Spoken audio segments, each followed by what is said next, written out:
I would like to welcome Andreas M. Antonopoulos to the stage. He's going to be giving our keynote speech today.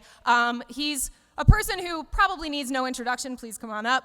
He is an author, coder, entrepreneur, and keynote speaker. We're absolutely thrilled to have him today. He's also a board member at C4. Thank you, Andreas.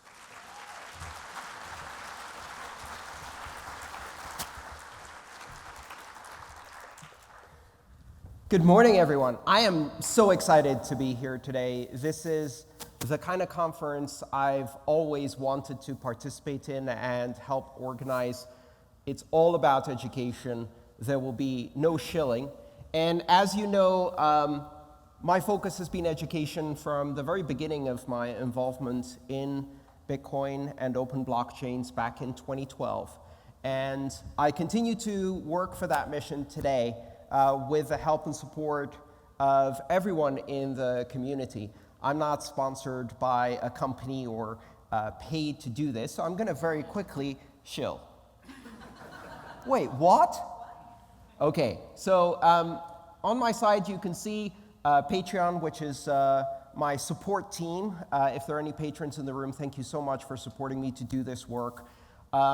And there's more than 300 hours of free videos on YouTube that you can watch containing educational material.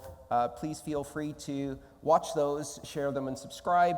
And you can also read my insane ramblings on Twitter as Antonop. I've published 4 books so far, and I don't have any for sale here, but if you have a book with you, I'd be happy to sign it. And that's enough about me. Let's move on. All right, so being in the space is really weird because every now and then we have this massive wave of newcomers who rush into the space and are just thirsty for education on this amazing technology. Well, not really. I mean, what they're really thirsty for is lambos, moon landings, get-rich-quick schemes, and whether they can find an altcoin for pennies on the dollar that will moon just like Bitcoin did in the early days. And the problem with that is that while this is a wonderful influx of newbies, we have a job to do as members of this community who have been able to break through that noise and appreciate the truly revolutionary nature of this technology and what it can do for us. And that obligation is to educate, right? Education is really difficult to convey when people are interested primarily about the money, when they're looking at this as an opportunity to get rich. And of course, if that's the attitude you come into this space with, what's going to happen? You're going to approach this as a get-rich-quick scheme, and you're going to quickly discover that these technologies can be a very effective get-poor-quick scheme. As they say, if you want to make $1 million in Bitcoin or cryptos, start with 2 and day trade. You'll be down to $1 million in no time. That applies at all scales. You start with 200, you'll be down to 100 and then 0 in no time. Unless you're a professional, of course. I always get asked by newbies, they send me messages on email and direct messages and on Twitter, and they send me messages and they say, is this a good time to buy Bitcoin? Or should I buy this other crypto? Is this a good time to buy Bitcoin? And my favorite answer is yes. In fact, between 10 a.m. on August 28th and 10:15 a.m. on August 28th will be, in retrospect, considered the golden buying opportunity for Bitcoin that just a few people in the world managed to achieve. So you'd better act quickly. Oh, you just missed it. That really was the best opportunity. There really is no more opportunity to do that. Everybody gets my response and they see that it's 2 minutes past. They're like, damn it, I missed the golden opportunity. Jokes aside, the real lesson here is that if you look at this technology purely as a speculative investment, You have to get many things right in order to benefit from it. First of all, you have to pick the right one, right? Which is the one you should invest in versus all of the others? And if I ask you now to shout out the one you should invest in, go. No. That's not how this works. At any point in time, it might be something completely different, right? So it's really difficult to decide. It's also almost impossible to get the timing right. The fundamental investment strategy is buy low, sell high. Fantastic. No one can actually do that because that requires seeing the future. So if you actually try to do that, what you end up doing is the somewhat similar strategy called buy high, sell low. That's when everybody's excited, so you're like, oh, I gotta get on this train, and you buy at the highest point. Then everybody panics, and you're like, my money's melting away, and you sell low. Timing is critical in trading. And you're affected by volatility. Now, you might be thinking, why is this guy talking about investment and trading? This is not his strong suit, right? This is clearly not his main message. It's not. What I want to talk about is investing in education. You've probably heard me say this before, but I'll say it again. Investing in education is the most lasting investment you can do in this space. Imagine if in 1998, you were able to learn how to make HTML sites. Imagine if in 2007, you were one of a handful of people in the world who could do mobile application development on the newly released iPhone, right? That kind of skill can build a career that can last at least a decade with no further effort. And if you just keep your skills up, that can last you an entire lifetime. Do you have to get the timing right? No. A lot of people feel that this space is now too late, that it's already happened. When it comes to education, we're only barely getting started. We've got about 15 million people who have some vague understanding of this technology and maybe have engaged with crypto at some time. That leaves a lot of people in the world who have no idea what this is. And knowing about crypto isn't just a matter of knowing about the word Bitcoin or having heard it, right? There was a time when I would talk to people about crypto and I would say, hey, have you heard about Bitcoin? And they were perplexed and confused. Bitcoin? No, Bitcoin. Oh, what is that? It's money without banks. Huh? It's money without cash. Huh? It's money without governments. What? Why? Whereas nowadays, people know. And you can say, hey, have you heard about Bitcoin?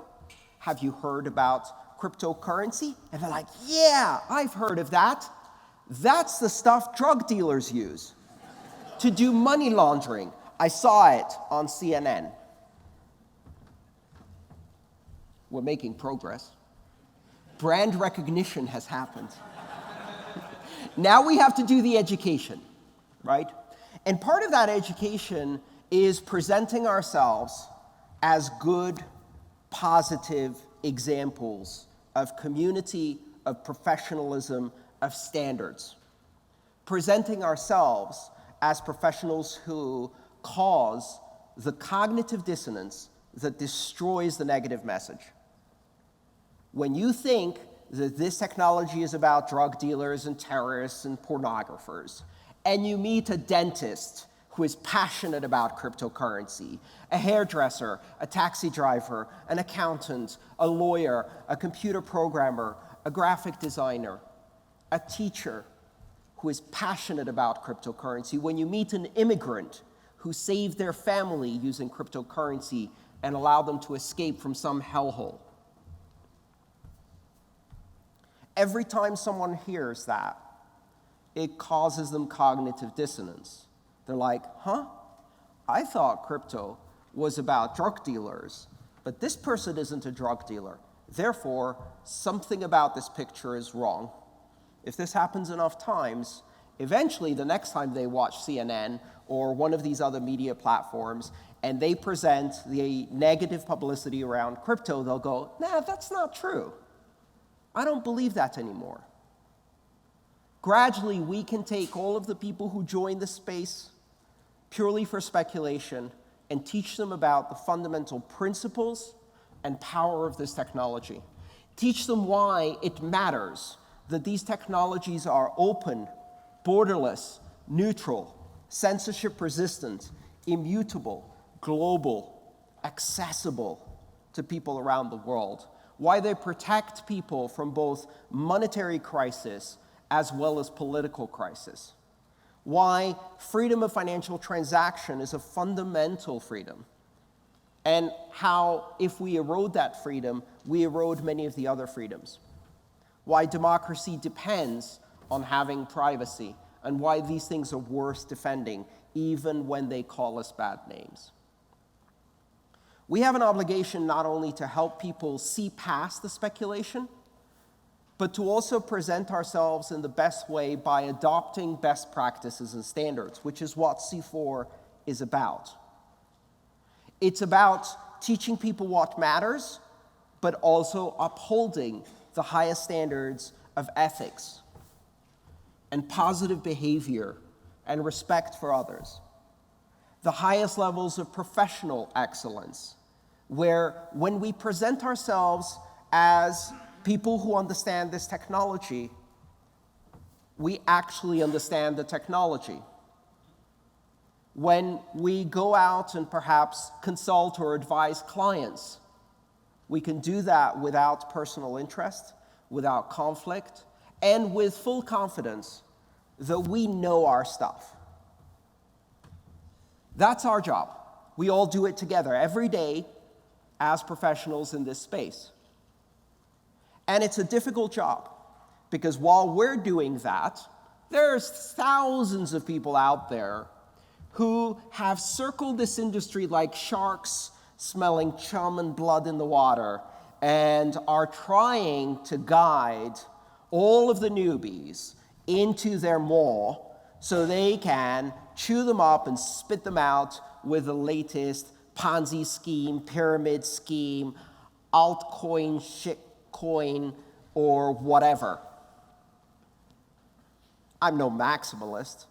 I believe in this space being an open, inclusive, and diverse technology realm where we can try out many different ideas. But of course, some of these things are not part of that space. They're simply scams.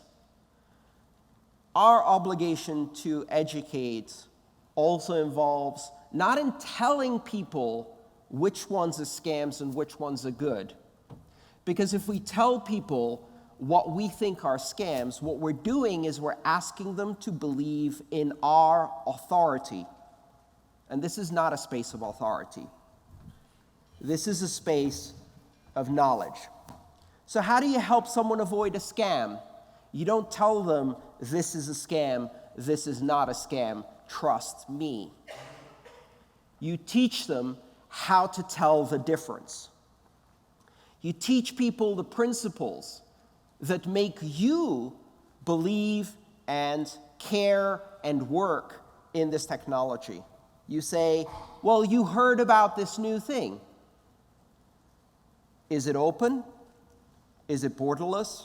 Is it decentralized? Is it global? Is it censorship resistant? Is it neutral? Is it immutable? Those are the questions to ask. We teach people to verify for themselves, to judge for themselves by encouraging critical thinking rather than giving the simple answer. Is this a good time to buy? If you can't answer that question, no, it's not a good time to buy. It may never be a good time to buy. If you don't understand the technology, you certainly shouldn't be treating this as a speculative investment. Is this a good time to learn? It's always a good time to learn. And that's the beauty of it. You don't have to pick one system to learn because the knowledge transfers across all of this technology. Everything you learn will have applicability in all of this technology and perhaps beyond. You learn fundamentals about cryptography. You learn fundamentals about distributed systems, network protocols, peer-to-peer communication. These things apply to a very broad range of professional activities. These things can help you serve your clients better. And you don't have to pick the right one to be successful. You don't have to pick the right time to ride the volatility, to buy high, sell low. You don't have to get it perfect. If you start today with your education, that's great. If you start a year from now with your education, still good timing. It's very, very early in this space. When is the best time to get an education? 2009. Best time to get an education on crypto. Second best time? Today. So that's what we're doing here.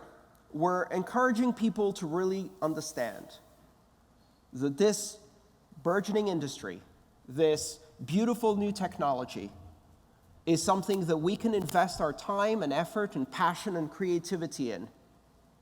And by doing so, we can forge a path and help others who are following us get quality education, steer them away from dangerous paths, teach them how to make decisions for themselves, and together not only gain the knowledge, but also uphold the best practices of our industry, the best standards of behavior, and perhaps even earn a certification so that we can show that we have this expertise.